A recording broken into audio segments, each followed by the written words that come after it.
Right now I'm reading this book called Dance of the Spirit, and I absolutely love it.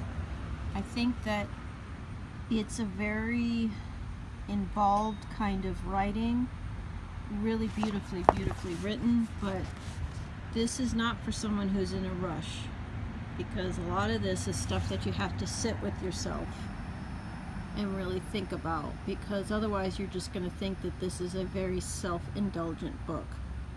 And I can definitely be tempted to think that. But actually, it's really beautifully written.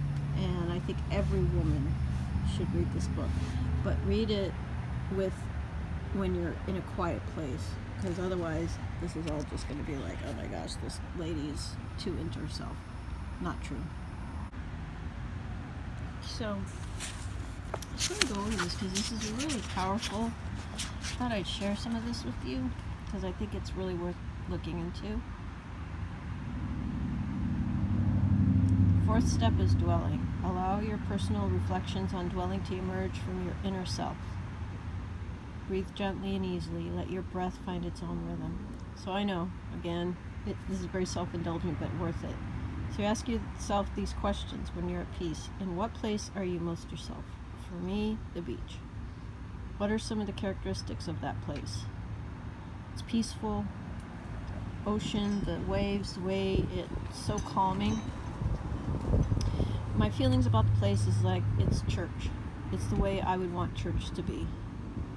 Are there some places you're more likely to feel at ease or at rest than others? I guess I feel, like I said, at the beach. Not so much in crowded, it depends on the crowd, but it depends on the crowd. Like sometimes in church I don't feel as much at rest because I feel like I don't know these people and they're judging me because if I have to leave early.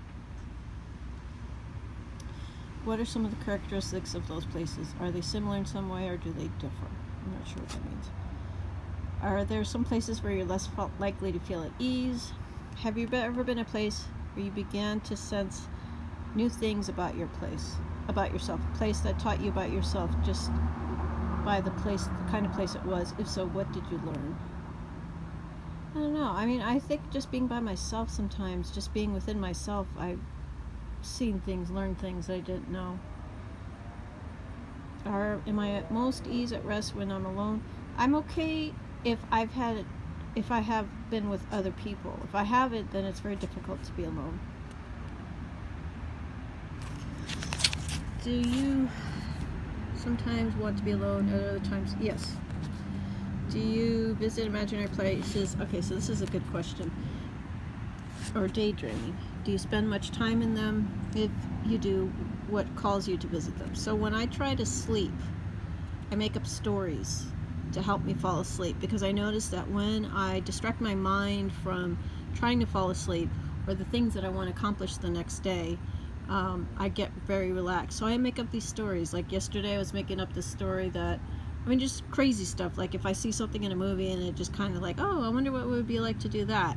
Or sometimes I pretend that I visualize someday being an influencer and being able to sit and hang out with all these other influencers like Lydia Elise MILLEN, and like we could be best friends, and I could set up this beautiful table with this beautiful arrangement, and everybody would be impressed, and I would get all these things from the dollar store and make them look amazing, and just think about what I would do. I mean, I just go into all these details, and it really helps me to relax, fall asleep. Did I ever visit imaginary places? Not really. Have you ever been homeless without any dwelling at all? I have. When I was 18 years old, my dad basically kicked me out of the house. I hate to say it like that.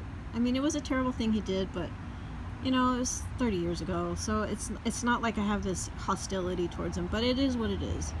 And it's a horrible feeling. It's a horrible feeling, like not really knowing the place that you're going to, if that's going to be a place that you'll be staying, because I slept on a lot of couches.